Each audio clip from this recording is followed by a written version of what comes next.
entrada, la lucha contra la corrupción es realmente incompatible con la permanencia de Rajoy al frente del Gobierno de España.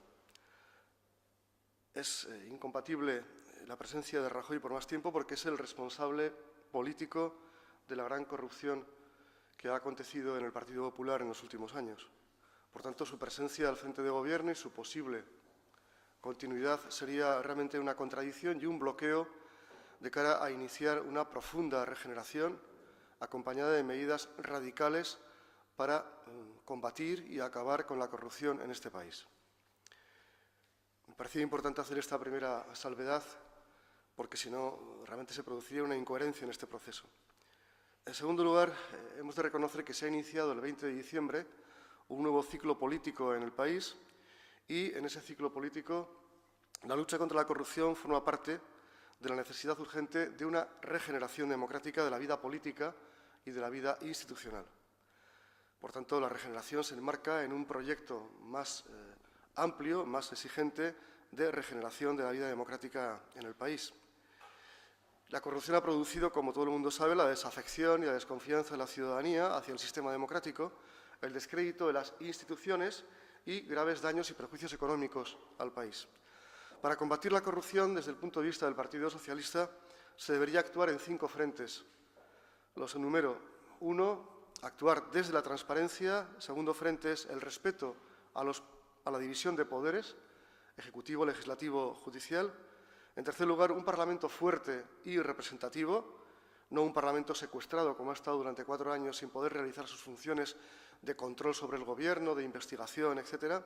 En cuarto lugar, reformas legales, especialmente en el campo penal y en el campo de la ley de enjuiciamiento criminal, también una importante en la Constitución. Y, en quinto lugar, avanzar en vías, en cauces de una democracia participativa. Lo cierto es que hemos reaccionado tarde, hay que reconocerlo, hemos reaccionado tarde los partidos a la corrupción, porque en su momento, hace ya unos años, no se crearon y aprobaron los mecanismos legales, los códigos éticos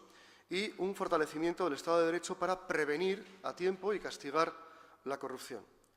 Es cierto que el Parlamento también ha estado durante 4 años, como mínimo, secuestrado, los 4 años de gobierno del Partido Popular, en sus funciones, con esa mayoría absoluta del Gobierno de Rajoy, sin dar respuestas, ni mucho menos suficientes, a una corrupción extendida.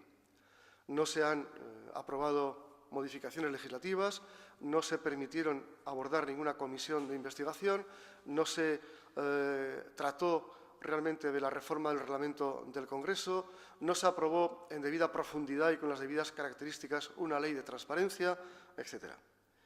Se trata, por tanto, ahora, con este nuevo ciclo, en esta nueva legislatura, de acabar de una manera radical con la impunidad y para ello hay que castigar a los corruptos con un paquete de medidas legislativas que son las que se contemplan en la propuesta de Pedro Sánchez que remitió a las fuerzas políticas hace ahora 3 semanas. A ellas me voy a referir de pasada en ese listado que les hemos entregado hace un momento. Entre estas medidas o actuaciones citaría, entre otras, las siguientes, ¿no? La eliminación del aforamiento de diputados y senadores, contemplado en el artículo 73 de la Constitución, la suspensión de concejales, parlamentarios y altos cargos cuando se les abra el juicio oral por algún delito relacionado con la corrupción, una nueva regulación del secreto fiscal a fin de posibilitar la publicidad de los infractores y de las infracciones tributarias, una reforma y revisión de las medidas administrativas y penales contra el fraude fiscal y el fraude de la Seguridad Social, la creación de una oficina de lucha contra el fraude, el tipificar debidamente el delito de enriquecimiento injusto o ilícito que castigue el incremento de patrimonio de autoridades, funcionarios públicos, el rebajar la cuantía mínima que da lugar al delito de financiación ilegal de los partidos políticos con penas de prisión, revisar los actuales delitos contra la administración pública para determinarlos adecuadamente, el caso de la prevaricación, el cohecho, tráfico de influencias, ampliar los plazos de prescripción de determinados delitos que tienen relación con la corrupción, con el fraude fiscal, dotar de más medios humanos y materiales a los órganos judiciales. Esto es muy importante porque, si no, la justicia resulta lenta, los procedimientos se eternizan y da la impresión a la ciudadanía de que un juicio que se celebra al cabo de 8, 10 o 12 años es prácticamente como ya la impunidad, aparte del riesgo de prescripción. Por tanto, punto importante. Prohibición de concesión de indultos por parte del Consejo de Ministros a cualquier delito vinculado con casos de corrupción o fraude o violencia de género. Ampliar los poderes, algo muy importante, a los tribunales de cuentas para que hagan un control efectivo y en el tiempo y adecuado a las administraciones que tienen que fiscalizar los balances y los resultados presupuestarios de cada administración. Reforzar las obligaciones de los parlamentarios y miembros del Gobierno en sus declaraciones de bienes, acompañando otros documentos acreditativos de que lo que expresan, de que lo que manifestamos es verdad y no es falso, o no hemos utilizado testaferros o no hemos engañado en la declaración. Poner una regulación más exigente a las puertas giratorias. Reformar, tema importante también, porque hay corruptos y corruptores. Reformar la ley de contratos del sector público, en los casos que aquí se especifican, que son muy importantes y que abarcan toda la casuística que da lugar o da pie a los casos de corrupción. Reformar, tema también decisivo, el sistema de designación parlamentaria de los miembros de los órganos constitucionales y organismos reguladores y supervisores para evitar la colonización de los mismos por parte de los partidos políticos que hasta ahora hemos venido designando a representantes pues, por medio de algo así como de cuotas, para que a la hora de nombrar representantes en el Consejo General del Poder Judicial, Tribunal Constitucional, etcétera, se priorice sin ninguna duda la independencia, la profesionalidad de los miembros, haya un concurso de méritos entre los interesados y se elijan a los representantes por parte del Parlamento con mayorías cualificadas. Además, se cita el favorecer en el Congreso la creación de comisiones de investigación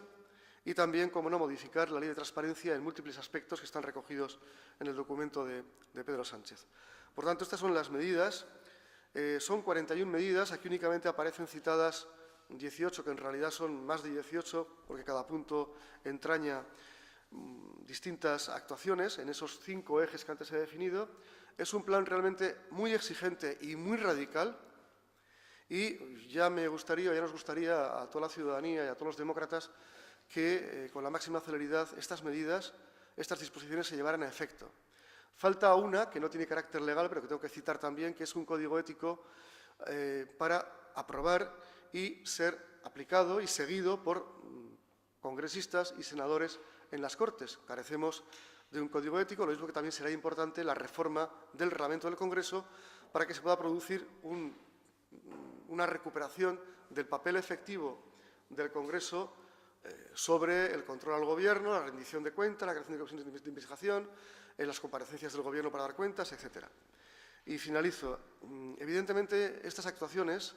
como son la de incrementar la plantilla de jueces, dotarles de más medios materiales y humanos a órganos judiciales, a la Fiscalía Anticorrupción, el crear una oficina que centralice la lucha contra la corrupción, el aprobar un plan de lucha contra la corrupción y de impulso de la democracia en España, etcétera, tiene un coste. Evidentemente, luchar contra la corrupción tendrá un pequeño coste en el presupuesto del Estado, pero desde luego será una cantidad ridícula que compensará, que no guardará proporción con la cantidad de cientos o de miles de millones que la corrupción se ha llevado. Se ha llevado por parte de corruptos, de ladrones, o se han llevado fuera del país o se han ocultado de mil maneras. Por tanto, esta es la realidad de los hechos y este es el reconocimiento que hemos querido hacer los socialistas de una manera, yo diría que autocrítica y con un planteamiento radical para combatir la corrupción a partir de ya. Y ojalá este combate contra la corrupción se pueda iniciar ya paso a paso a desarrollar después del día 5 de este mes de marzo próximo, porque es cuando se someterá a investidura la candidatura a la presidencia de Gobierno del socialista Pedro Sánchez. Y, desde luego, si no conseguimos avanzar con esa investidura y, por tanto, pudiera permanecer todavía durante tiempo el señor Aznar, sería, como decía al inicio, un bloqueo, una contradicción tremenda entre los objetivos y quien quedaría liderando el país desde el Gobierno de España.